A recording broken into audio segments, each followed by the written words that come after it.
उस ऊर्जा का सही दिशा में अगर हम क्रियान्वयन नहीं करते हैं तो हम जेल की सलाखों के पीछे होते हैं। यह तय है, यह कई जगह हो चुका है।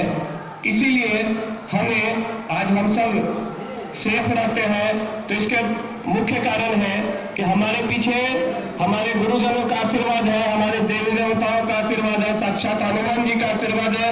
इसीलिए हम बचे हुए हैं। तो इसीलिए हमें हमारी शक्ति का उपयोग कहाँ करना है, कैसे करना है, यह तय करना होगा, यह समझना होगा।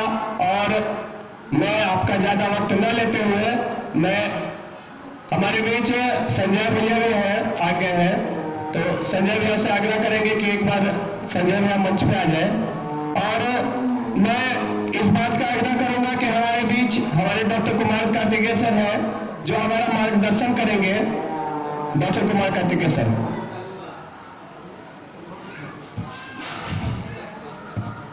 वंदे वंदे वंदे, भारत माता की, भारत माता की, भारत माता की। बंधुओं, मंच पर पीठासीन देवी मधु मंजरी और हमारे बड़े भाई उदामा जी और बंधु सुबोध जी और अमित जी और जितने भी यहाँ वीर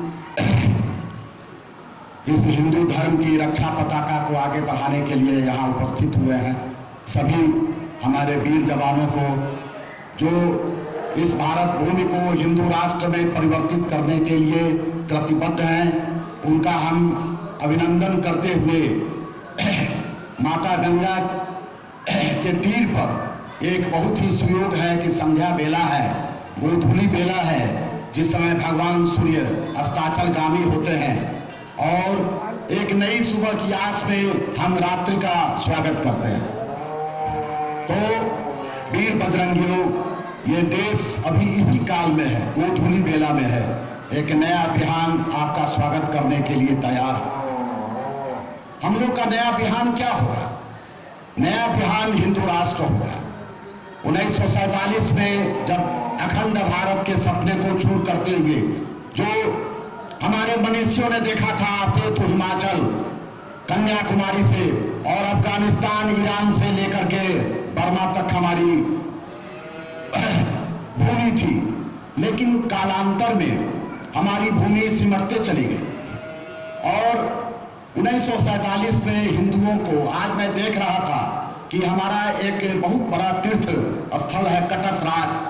आज मैं वहाँ देख रहा था टेलीविजन में, मेरे आंखों से अश्रु की धारा बह चुकी। क्यों? क्योंकि वो कटस राज भी भगवान शिव के अश्रु धारा से ही बना था।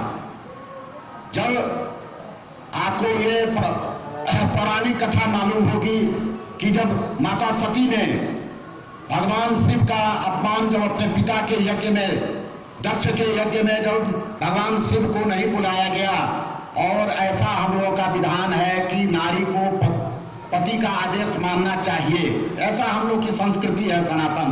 तो माता सती को भगवान शिव ने कहा कि तुम वहां मत जाओ, इसलिए कि वहां पर तुम्हें नहीं बुलाया गया है। चूंकि दक्ष को भगवान शिव का वो जो काल महाकाल रूप है वो पसंद नहीं था, इसलिए उन्होंने अपमान बस भगवान शिव को नहीं बुलाया। लेकिन माता सती चूंकि हर नारी का ये आकर्षण होता है नैहर के प्रति, वो वहां चली गई। और वहां जब गई तो वहां देखा कि द्वारपाल की जगह भगवान शिव का स्थान बनाया गया। वो भगवान शिव के उस अपमान को माता सती नहीं सह सकी और वो यज्ञ भूमि में जो ज्वाला जल रही थी उसी में उन्होंने कूद करके आत्मदाह कर दिया। तो माता सती जब उसमें जो अपने प्राण उत्सर्ग कर दिया माता ने, तो भगवान शिव को, तो त्रिकालदर्शी हैं, उनको पता चला। वो तांडव नृत्य करते हुए माता सती के शरीर को लेकर के पूरा त्रिभुवन में घूमने लगे और उनके आंख से अश्रुओं की धारा बह चली। और आपको पता होगा कि कटास राज, जो आंसू की धारा भगवान शिव के आंखों से गिरी थी, उसी से एक सरोवर बन गया। वो सरोवर में दो ढंग का जल दिखाई दे रहा था, जहां पर गहरा है वहां पर नीला, और जहां पर कम गहरा वहां पर हरा वो जल है। लेकिन 1947 में वो भूमि पाकिस्तान में चली गई। वहां पूजा अर्चना सारी चीजें बंद हो गई। इतना बड़ा तीर्थ स्थल जहां पर पांडवों ने अज्ञातवास के समय पर वहां पर शरण लिया था, वैसा हमारा तीर्थ स्थल विधर्मियों के हाथ में, यवनों के हाथ में चला गया। वैसे वैसी बहुत सी चीजें हमारे हाथ से निकल चुकी हैं। मानसरोवर तिब्बत के साथ चीन के पास चला गया, जहां भगवान शिव का स्थान है। और आपको ये पता होगा कि हमारी जो राष्ट्रवाद की अवधारणा है, इसमें भगवान शिव और भगवान विष्णु के जो अवतार हैं, भगवान श्री राम, भगवान श्री कृष्ण, इनकी बहुत बड़ी भूमिका है।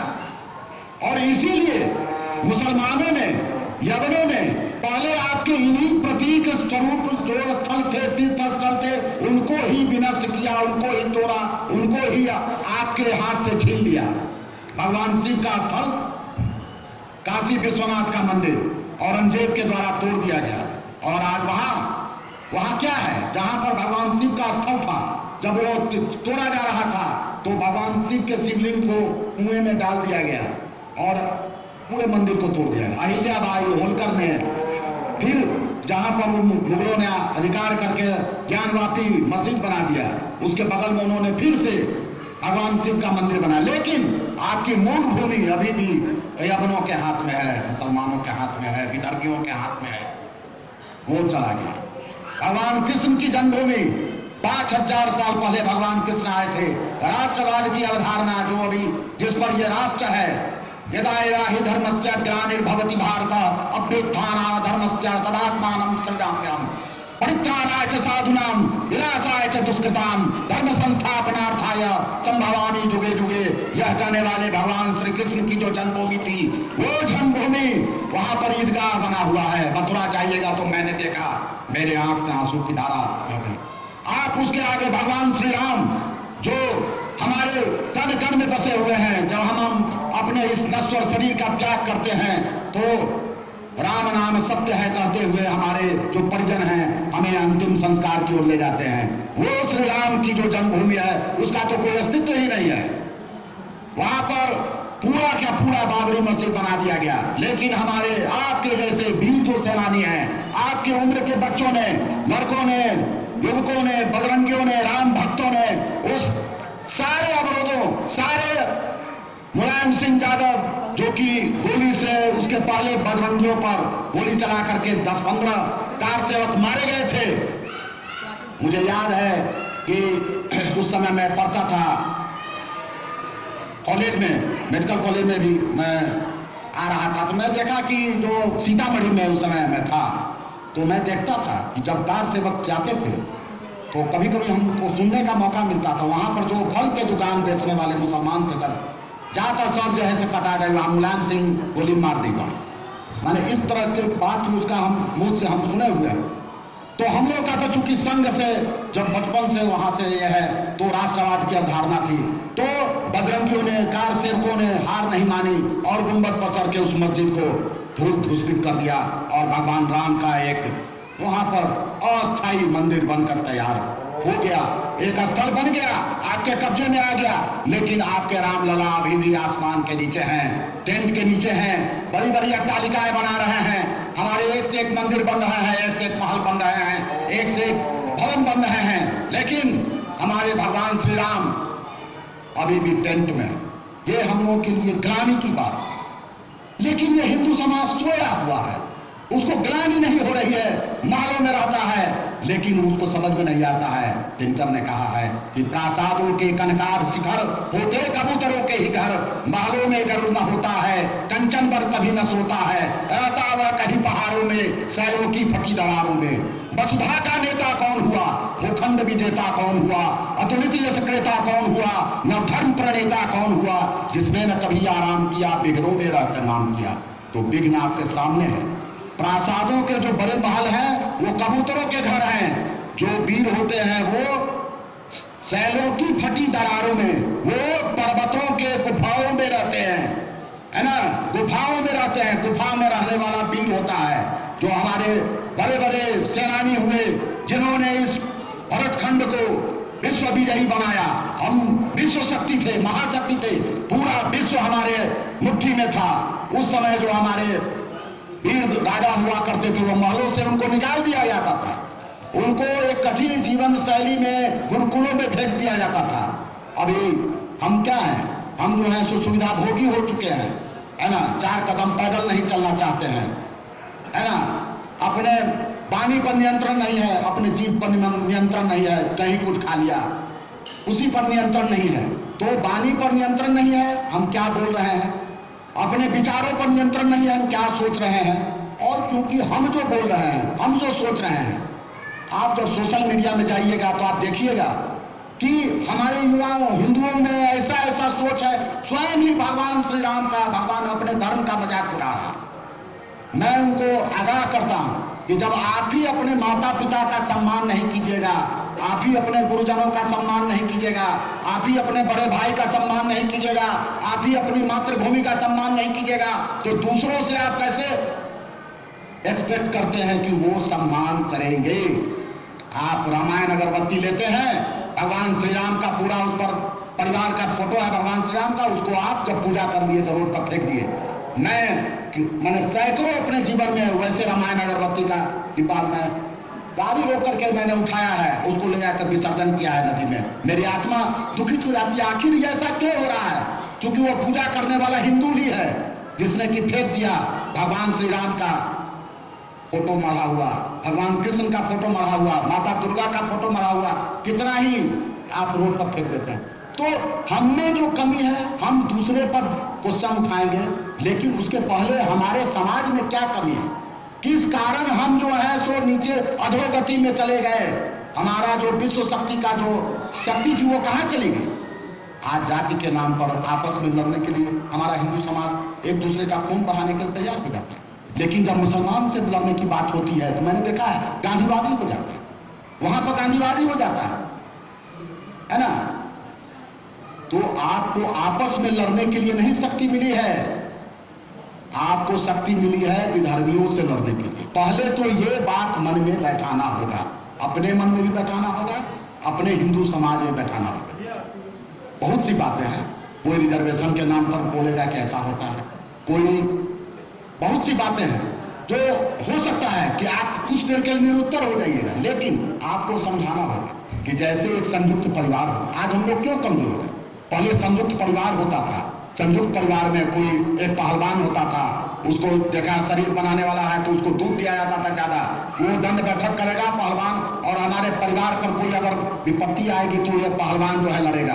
कोई वकील बन जाता था, है ना, कोई जो है राजनीति में उतर जाता था, मुखिया पंचायत कि हाँ हमारे परिवार पर कोई संकट आएगा तो राजनीतिक बल भी मेरे पास रहेगा। और बच्चों को दादा दादी रामायण महाभारत की कहानियां सुनाते थे।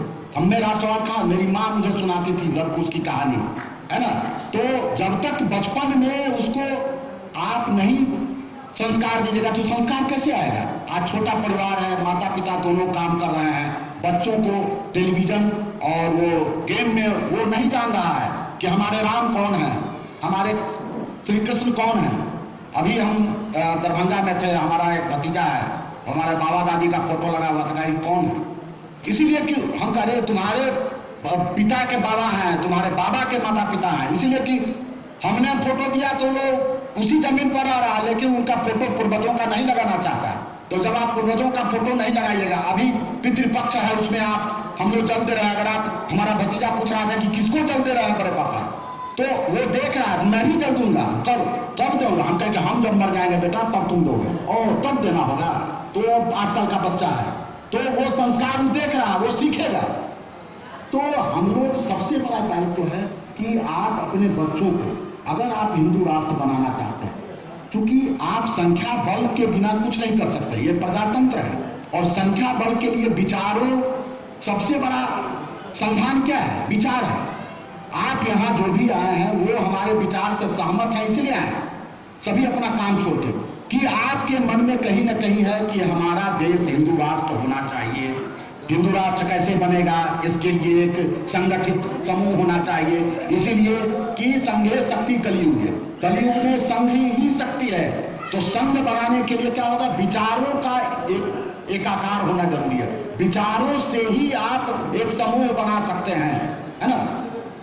हाँ, तो विचारों से समूह, हाँ विचारों से समूह बना सकते हैं।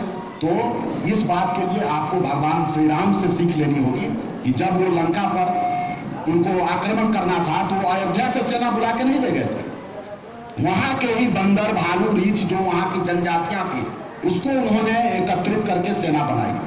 तो हम यही कहना चाहेंगे कि एकता में बल है, इसीलिए आप अपने यहाँ से निकल के जाइए, अपने समाज में सारे लोगों को भगवान राम की जो संदेश है, भगवान श्री कृष्ण का जो संदेश है उसको देकर ही, और भगवान शिव के प्रति तो हमारा पूरा सम्मोहन रहता है, तो उस सबको मिलाकर ही आप राष्ट्रवाद की अवधारणा को पूरा कर सकते हैं और भारत माता की जय जयकार कर सकते हैं। वंदे मातरम।